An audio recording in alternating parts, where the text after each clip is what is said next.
Welcome back to the Cold Start Corner. I'm Eric Matei, and on today's episode, we are going deeper into composing your strategic business plan. So you'll recall your business plan, along with your financial forecast and feasibility analysis, establish that good, solid foundation for your practice through this planning phase of your cold start.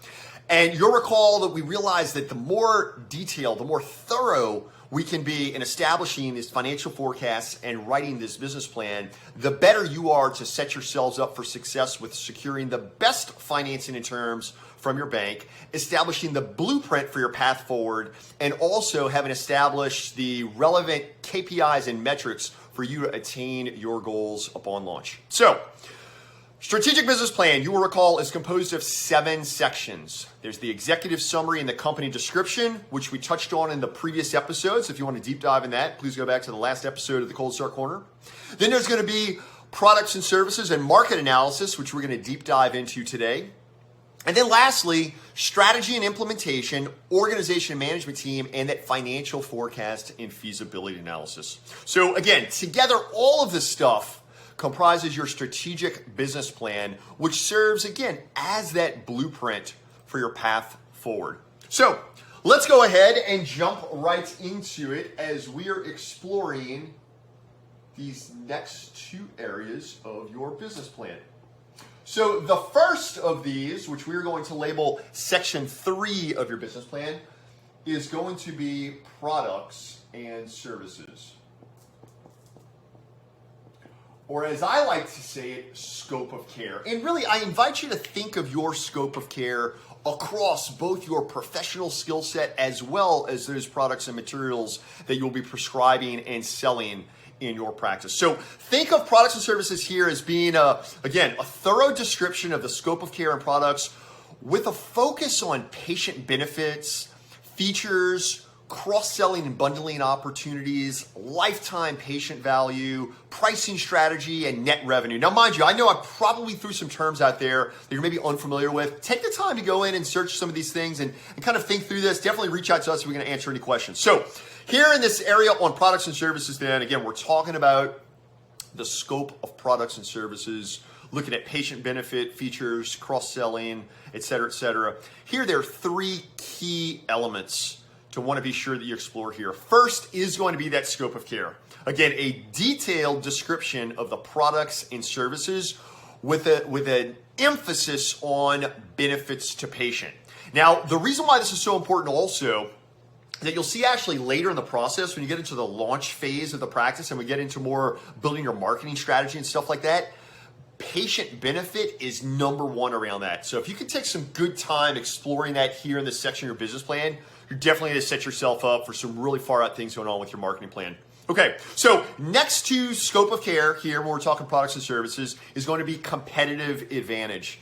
And quite frankly, y'all, this is super exciting, right? Because this is really your opportunity to share how you see yourself in your practice, differentiating yourselves from other providers in your market. So here you're going to describe, how you are going to sell and deliver products and services. Particularly, what are the practice's strategies for positioning, pricing, promotion, and distribution? And further, really describe how you'll manage your team and the sales activities that you'll conduct in order to grow, right? So again, here when we're talking about products and services in this 3rd section of your strategic business plan, we start with scope of care, then we jump into competitive advantage, right? Really, make the case of what makes you different and why patients should be coming to you.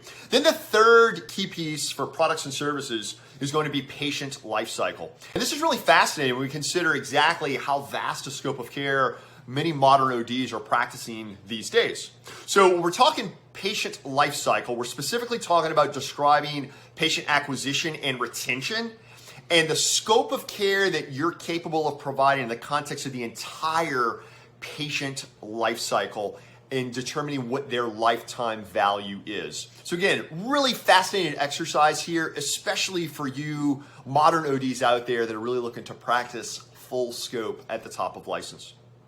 All right, so we've wrapped up that 3rd section of your business plan, all about products and services, and that then leads us to the 4th section of your business plan, which is all about market analysis.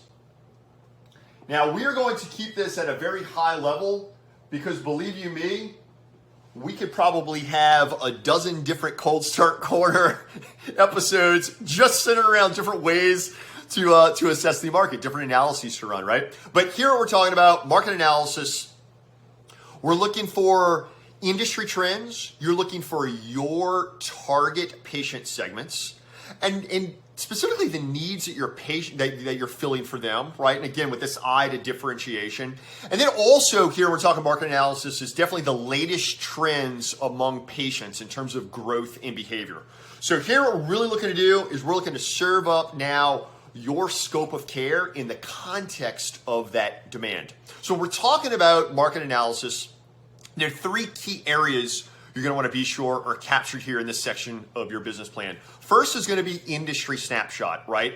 What are the market trends, the macroeconomic trends, any sort of regulatory and legal shifts, which right now in optometry is such an exciting time as scope of care is expanding across the country. But also here we're talking about industry snapshot is also talking about trends with the usage of technology, definitely price sensitivity and overall outlook and projections. So you can think of the industry snapshot component of your market analysis as really being if you were to engage a third party that has very little understanding of optometry and what's occurring.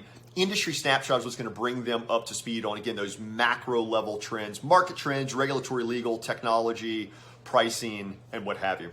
So the second key piece of market analysis here jumps into patient segmentation. And specifically what we're going to do here is you're going to want to really, sketch out who those targeted patient segments are, including the size, the demographics of each group. Now here definitely is where you can find, finding some great census-backed resources.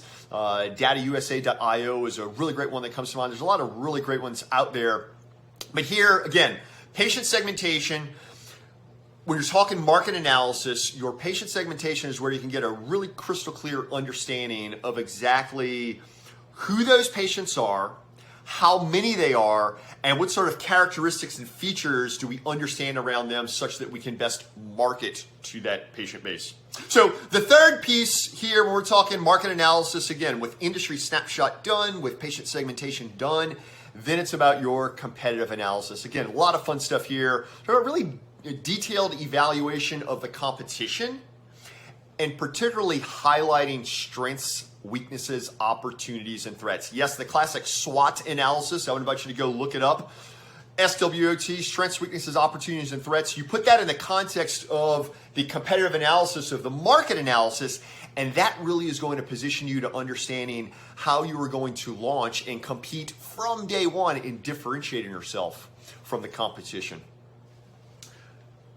Wow, y'all, that was a lot of really great stuff. So, so to kind of wrap this up, again, this being the second episode on strategic business plans where we were exploring products and services as a deep dive. We also did a deep dive into market analysis. Your homework today, go to the Cold Start Corner at Akrinos.com. Go ahead and we do have a couple of one-pagers around each of these topics. Gives a little bit further explanation. Already also kind of serves it up in a way to really help you kind of think through it and do some of this self-reflection. Be sure to subscribe to our YouTube channel, follow the Cold Start Corner at Akrinos.com, and follow us across the socials. Definitely, leave comments out there, shoot us an email, let us know what you like, what you have questions about, maybe some other topic ideas for future episodes of the Cold Start Corner. On behalf of our team at Akrinos and all of us here at the Cold Start Corner, I am Eric Matei, wishing you an awesome week.